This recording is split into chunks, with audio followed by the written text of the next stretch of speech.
নমস্কার, আলোর পত্রিকা নিউজ চ্যানেল থেকে আমি প্রজ্ঞা পারিজাত আছি কবি কৌশিক গাঙ্গুলির সঙ্গে। দাদা, সাহিত্য জগৎ নিয়ে আপনি যদি আমাদেরকে কিছু বলেন। নমস্কার, কৌশিক গাঙ্গুলি। সাহিত্য দুরকম এখন, চলমান সাহিত্য, বাণিজ্যিক সাহিত্য। চলমান সাহিত্য হচ্ছে ফেসবুক সাহিত্য জগৎ। সেই ফেসবুক সাহিত্য জগৎ এখন একটা অদ্ভুত ব্যাপার চলছে, যে ব্যাপারটা আমরা হয়তো মেনে নিতে পারি না। যারা সাহিত্যের জন্য বেঁচে থাকে তারা সেই সাহিত্য জগতের ব্যাপারটাই মেনে নিতে পারে না। এখন সাহিত্যের চাইতে অন্যান্য উপকরণের চাহিদাটা অনেক বেশি। আমি কতটা সুন্দর পাঞ্জাবি পরে এলাম, আমি 6 বাংলার কবি কিনা, আমি আমেরিকার মহাকাশের কবি কিনা, আমি রাশিয়ার মহাকাশের কবি কিনা, আমার এসব ভালো লাগে না। এই ঢপবাজি এগুলো একদম ভালো লাগে না, যেন গণতন্ত্রের পেছনে চুমু খাওয়ার মতো। আমার ভালো লাগে না, কিন্তু আমার ভালো লাগেও। আমার কি ভালো লাগে? সার্কাস দেখতে। ছোটোবেলা থেকে আমার সার্কাস দেখতে খুব ভালো লাগে। সেটা রাজনৈতিক দলের সার্কাস হতে পারে, ফেসবুক সাহিত্য জগতের সার্কাস হতে পারে। এখন তো জানেন, অনেক যোগ্য কবিও যোগ্যতার জন্য পুরস্কার পান না। তিনি পান ক্ষমতাশালী বা যে প্রতিষ্ঠানের বসে আছে শাসক, তার কাছ থেকে তার প্রতি আনুগত্যের জন্য পুরস্কার পান। তার যোগ্যতার জন্য পুরস্কার পেলে আমরা গর্বিত হতাম, কিন্তু যদি ক্ষমতাশালীর আনুগত্যের জন্য পুরস্কার পায়, তার গর্বের জায়গায় থাকে না, তা হয়ে যায় লজ্জা। আর ফেসবুকে অনেক ভণ্ড সাহিত্যিকদের উৎপত্তি হয়েছে, যারা নিজেদের নানা রকম উপাধিতে ভূষিত করেন। 2 বাংলার জনপ্রিয় কবি। আগে নিজের জায়গার এলাকার জনপ্রিয় হওয়া, তারপরে 2 বাংলার জনপ্রিয় হবে। তারপরে কী বলে, সাংবাদিক, গবেষক। তারা আগে সাংবাদিক হওয়ার ব্যাপারটা তুই করলি কী করে? 40 বছর ধরে যদি সরকারি চাকরি করলি, তুই সাংবাদিকতা কখন করলি আর কখন গবেষণা করলি, আর কোন ইউনিভার্সিটি থেকে করলি আর কোন পেপারে করলি, এগুলো তো জানতে হবে। তারপরে উনি 2 বাংলার জনপ্রিয়।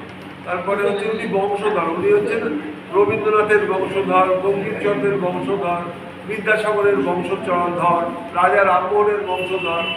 তারপর শুধু পাড়ার হুলো, পাড়ার হাত কাটা হারু, নাক কাটা নাড়ুর বংশধর। এইগুলো একদম ব্যাপারটা হয়ে যাচ্ছে। একটা সময় ওনার কাকা দারুণ মস্তান ছিলেন। 16খানা মার্ডার, 26টা খুন, আর 28 বছর জেল, আর সারা জীবন ধরে ফাঁসি হয়েছে। এইসব কেসগুলো নানা রকম গল্প শুনতে শুনতে আর ভালো লাগে না। তাই বলবো, উদ্যোক্তাদের গল্প না শুনে খোঁজ খবর নিন। আর আপনার তো গুগল, ফেসবুক সবসময় হাতে ফোন। ফেসবুকে তার নামটা লিখে সার্চ করুন, তার সম্বন্ধে অনেক কিছু বেরিয়ে আসবে। তিনি আদৌ কিছু কি না বা আদৌ কিছু কি, সেটা দেখতে গেলে একটু খোঁজ খবর রাখলে, একটু পড়াশোনা করলে সব কিছুই বেরিয়ে আসবে।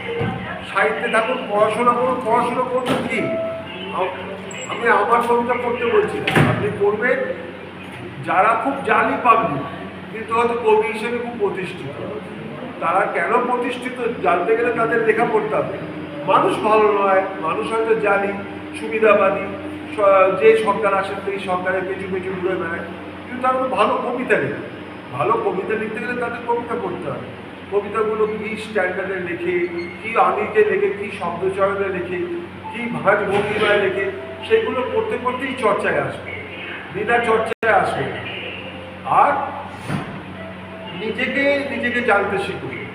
নিজের গলার স্বর, নিজের কবিতা, নিজের বেঁচে থাকাটাকে তুলে ধরুন লেখার মধ্যে, সময়টাকে তুলে ধরুন লেখার মধ্যে, তুলে ধরুন এই চারিদিকে পৃথিবীতে এক অন্ধকার আচ্ছন্ন সময়ের মধ্যে যদি একটা আলোর বর্তিকা তুলে ধরা যায়, সেই দিকে চেষ্টা করুন। আর নইলে আমরা ফেলিও, আমরা বেঁচে থাকবো কী করে? আমার কবিতা হচ্ছে আমার জীবনযাপন। 41 বছর আমি কবিতা যাপন করছি, মাঝখানে অনেক বড় বড় কাজ করছি। সেটা কিন্তু আমি বলি না আমি ওই 2017 সাল অব্দি অমুক বড় কাজ করেছি, আমি সেটা বলি না। আমি বলি কবিতা নিয়েই বেঁচে আছি, কবিতা নিয়ে বেঁচে থাকতে চাই। জীবনের শেষ দিন অবধি কবিতা চর্চার মধ্যে দিয়ে আমি বেঁচে থাকতে চাই, যেন কবিতা বলতে গিয়ে বা কবিতা লিখতে গিয়ে মারা যায়। এটাই আমার জীবনের একমাত্র আকাঙ্ক্ষা বা প্রার্থনা। ধন্যবাদ সবাইকে। কবিতায় থাকুন, বাংলা সাহিত্যে থাকুন। বাংলা সাহিত্য এখন বিপন্ন, কারণ সারা পৃথিবীতে বাংলা ভাষাটাকে গর্বের জায়গা হলো এই মৌলবাদের উত্থানে, হিন্দু বা মুসলিম মৌলবাদের উত্থানে পশ্চিমবাংলায় হোক বা ভারতবর্ষে হোক এক মৌলবাদের উত্থান হয়েছে, আবার বাংলাদেশে এক মৌলবাদের উত্থান হয়েছে। এই দুই মৌলবাদ কিন্তু আমাদের বাংলা ভাষার ক্ষেত্রে অনেকটা ক্ষতি করে দিচ্ছে। যে বাংলা ভাষা আজ ইউনেস্কো দ্বারা স্বীকৃত, সারা পৃথিবীতে একটা মধুরতম ভাষা বলে একটা আলোচিত, সেই ভাষাকে নিয়ে ব্যঙ্গ বিদ্রুপ করা হচ্ছে, এমনকি মানুষকে খুনও করা হচ্ছে। সুতরাং বাংলা ভাষাকে বাঁচান, বাংলা ভাষার চর্চার মাধ্যমে আমরা যেন এগিয়ে যেতে পারি, আমরা যেন সেইটাকে একটা দিক চিহ্ন হিসেবে তুলে ধরতে পারি, এই প্রার্থনা করি। এই আমার আশা, এই আমার প্রার্থনা। ধন্যবাদ, অনেক শুভেচ্ছা। কবি কৌশিক গাঙ্গুলী এতক্ষণ যা বললেন কথাটা খুব সত্যি। আমরা যদি রবীন্দ্রনাথ, কাজী নজরুল এবং জীবনানন্দকে নিয়ে যদি আমরা ভাবি, তার ওনারা কিন্তু কখনো বলেননি আমরা রাশিয়ার কবি, আমরা মহা আকাশের কবি বা আমরা মহা আকাশ জাতির কবি। কিন্তু ওনাদের লেখা দিয়ে, ওনাদের গভীরতা, পড়াশোনার গভীরতা এবং লেখার গভীরতা দিয়ে মানুষের মন ওনারা জয় করেছেন। এবং ওনারা সারা শুধু বাংলা কেন বলেন, সারা বিশ্ব জুড়ে ওনাদের নাম ছেয়ে আছে। তো কবিতা যদি লিখতে হয় অবশ্যই পড়াশোনা করতে হবে, অবশ্যই আপনাদের গভীরে গিয়ে পড়াশোনা করে গভীরতা দিয়ে মানুষকে যাচাই করে সময়ের কথা লিখতে হবে। মহা আকাশের কবি হয়ে বা আমরা টাকা পয়সা খরচ করে বিভিন্ন অনুষ্ঠান থেকে বড় বড় পুরস্কার কিনে আমরা সেই কবি হতে পারবো না। আমি নিজেও একজন কবি বলতে পারি যা, কিন্তু তবুও আমি বলতে পারবো না যে মহা আকাশের কবি হতে গেলে যে টাকা পয়সা খরচ করতে হবে তা নয়। পড়াশোনাটা অবশ্যই জরুরি এবং সত্যতা দরকার, সব কিছুতে সত্যতা দরকার। সত্যতা যদি না থাকে এটা একটা সময় নিয়মান হয়ে যাবে, মানুষের কাছে ঘেরো হয়ে যাবে। নমস্কার, ধন্যবাদ, ভালোবাসা, আলো করতে চ্যানেল থেকে আমি প্রজ্ঞা পারিজাত আছি।